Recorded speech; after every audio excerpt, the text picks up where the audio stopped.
नमस्कार बच्चों। हाय, हेलो, आदाब, सत श्री अकाल।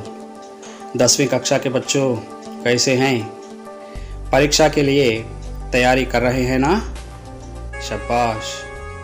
बच्चों, आप देख रहे हैं आपका अपना YouTube चैनल हिंदी सीखें SD अलाउद्दीन। मैं सैयद अलाउद्दीन एक बार फिर आपके सामने एक नया विषय लाया हूँ। आज का विषय है पार्ट ए में अपरिचित गद्यांश कैसा लिखा जा सकता है। अपरिचित गद्यांश के लिए पूरे 10 अंक निर्धारित हैं। इन 10 अंकों को हम कैसे पा सकते हैं? अगर हमें परीक्षा में A1 ग्रेड लाना है तो इस गद्यांश का हल अच्छी तरह करना हमें सीखना चाहिए। आइए बच्चों, एक अपरिचित गद्यांश का अभ्यास करते हैं। इस गद्यांश को पहले हम पढ़ लेते हैं, फिर बाद में इसके नीचे कुल 5 प्रश्न जो दिए गए हैं उनको समझकर और उनका उत्तर इस गद्यांश में ढूंढने का ప్రయత్నం करते हैं। పిల్లలు ఒక విషయము గమనించాల్సింది ఏంటంటే ఈ ప్రశ్నలకు జవాబు ఒక్క పదంలో ఎప్పుడు కూడా వ్రాయకూడదు. పూర్తి వాక్యంలో వ్రాసినప్పుడే మీకు పూర్తి మార్కులు వస్తాయనే విషయాన్ని మీరు గ్రహించండి. देखते हैं अपरिचित गद्यांश। सुभाष चंद्र बोस की मातृभाषा बंगाली थी। वे हिंदी भाषा को राष्ट्रभाषा बनाने के पक्षधर थे। उन्होंने 29 सितंबर 1928 को कलकत्ता के कांग्रेस अधिवेशन के राष्ट्रभाषा सम्मेलन में स्वागत समिति के अध्यक्ष पद से अपने ये विचार प्रकट किए थे।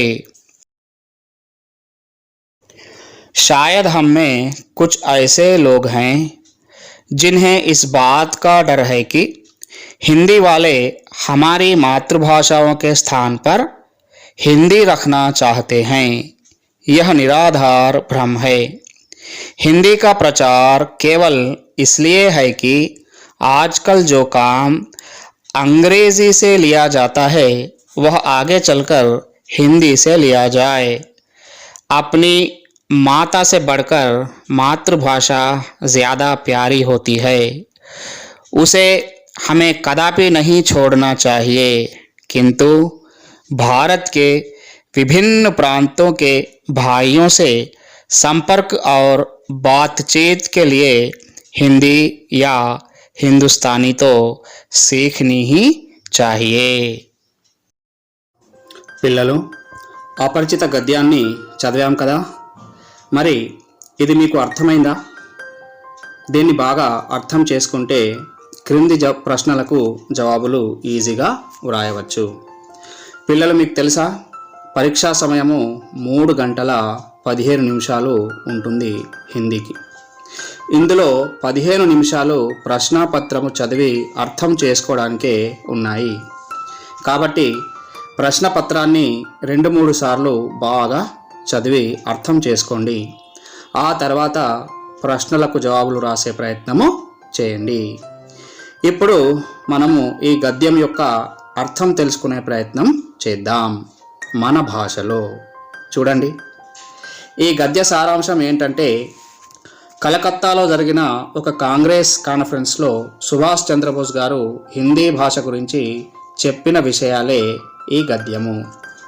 సుభాష్ చంద్రబోస్ గారి యొక్క మాతృభాష బెంగాలీ. ఈ కాన్ఫరెన్స్ 29 సెప్టెంబర్ 1928 నాడు కలకత్తా నగరంలో జరిగింది. వారు అధ్యక్ష ఉపన్యాసం చేస్తూ ఈ విధంగా అంటారు: మనలో కొంతమంది అకారణంగా భయపడుతున్నారు. హిందీ వారు మన మాతృభాషల స్థానంలో హిందీని తెస్తారని, కానీ ఇది నిరాధారమైన భ్రమ. హిందీ ప్రచారము ఎందుకు చేస్తున్నామంటే ఇంగ్లీష్లో మన దేశంలో జరిగేటటువంటి పనిని హిందీలో చేయాలని. తల్లి కంటే కూడా గొప్పది మన మాతృభాష. దీన్ని ఎప్పుడూ విడిచిపెట్టకూడదు.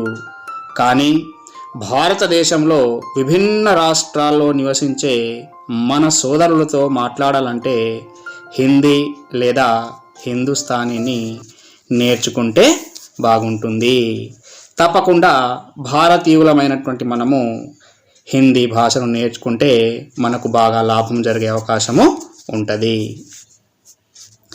ఈ విధంగా మన భాషలో అర్థం చేసుకున్న తర్వాత ప్రశ్నలు చదివి అర్థం చేసుకొని జవాబులు రాస్తే పూర్తి మార్కులు పొందే అవకాశము ఉంటుంది బిడ్డ. ఇప్పుడు ప్రశ్నలు చూద్దాం. ఆరవ ప్రశ్న ఎందుకన్నానంటే ఇది పార్ట్ ఏలో ఆ బిట్. ఇంతకు ముందు ఉన్న అ బిట్లో 5 ప్రశ్నలు అయిన తర్వాత ఆ బిట్లో మొదటి ప్రశ్న 6వ ప్రశ్న చూద్దాం. 6వ ప్రశ్న सुभाष चंद्र बोस जी की मातृभाषा क्या थी? 7వ प्रश्न कांग्रेस अधिवेशन कब और कहाँ हुआ था? 8వ प्रश्न बोस जी किस भाषा को राष्ट्रभाषा बनाने के पक्षधर थे? 9वां प्रश्न बोस जी ने किस निराधार भ्रम की बात की है? और अंतिम प्रश्न 10वां है हम सब भारतवासियों को हिंदी या हिंदुस्तानी क्यों सीखनी चाहिए? పిల్లలు ప్రశ్నలు అర్థమయ్యాయా? ప్రశ్న పదాలకు అర్థం తెలుసుకుంటే ప్రశ్నలో ఏం అడుగుతున్నాడనేది మనము అర్థం చేసుకోవచ్చు. ప్రశ్న పదాలు క్యా ఏమిటి, కబ్ ఎప్పుడు, కహా ఎక్కడ, కిస్ ఏ లేదా దేని, క్యోं ఎందుకు. చూద్దాం. 6వ ప్రశ్న సుభాష్ చంద్రబోస్ కి మాతృభాష క్యా థీ? చూడండి, ఈ వాక్యంలో ఈ ప్రశ్నలో ప్రశ్న పదం ఏంటిది? క్యా అంటే ఏమిటి అని అడుగుతున్నాడు. ఏంటిదేమిటి? మాతృభాష ఏమిటి అని అడుగుతున్నాడు. చెప్పండి ఇప్పుడు. షబాష్, బెంగాలీ. దీన్ని మనము హిందీలో వ్రాద్దాం. ప్రశ్నలో ముందు ఉన్నదున్నట్టు సేమ్ రాసేయండి. సుభాష్ చంద్రబోస్కి మాతృభాష వరకు రాశారు కదా. ఇప్పుడు క్యా స్థానంలో ఆ భాష పేరు ఉంది కదా, బెంగాలీ, అది పెట్టండి. లాస్ట్కు సహాయక క్రియ థీ ఉంది కదా, అది అలాగే పెట్టండి. అయిపోయింది కదా జవాబు. షబాష్. ఈ విధంగా మనము ప్రతి ప్రశ్నకు జవాబు వ్రాయాలి బిడ్డ. 7వ ప్రశ్న కాంగ్రెస్ అధివేశన్ కబ్ ఔర్ కహా హువా థా? ఈ ప్రశ్నలో 2 ప్రశ్న పదాలు ఉన్నాయి. కబ్ అంటే ఎప్పుడు, కహా అంటే ఎక్కడ. కబ్ అంటే ఎప్పుడు, ఎప్పుడు అని అడుగుతుందంటే ఏంటిది అంటే ఏ రోజు జరిగింది. కహా అని అడుగుతుందంటే ఎక్కడ జరిగింది అని అర్థము. इस प्रश्न का सही उत्तर है कांग्रेस अधिवेशन 29 सितंबर 1928 को कलकत्ता में हुआ था। 8वां प्रश्न है बोस जी किस भाषा को राष्ट्रभाषा बनाने के पक्षधर थे?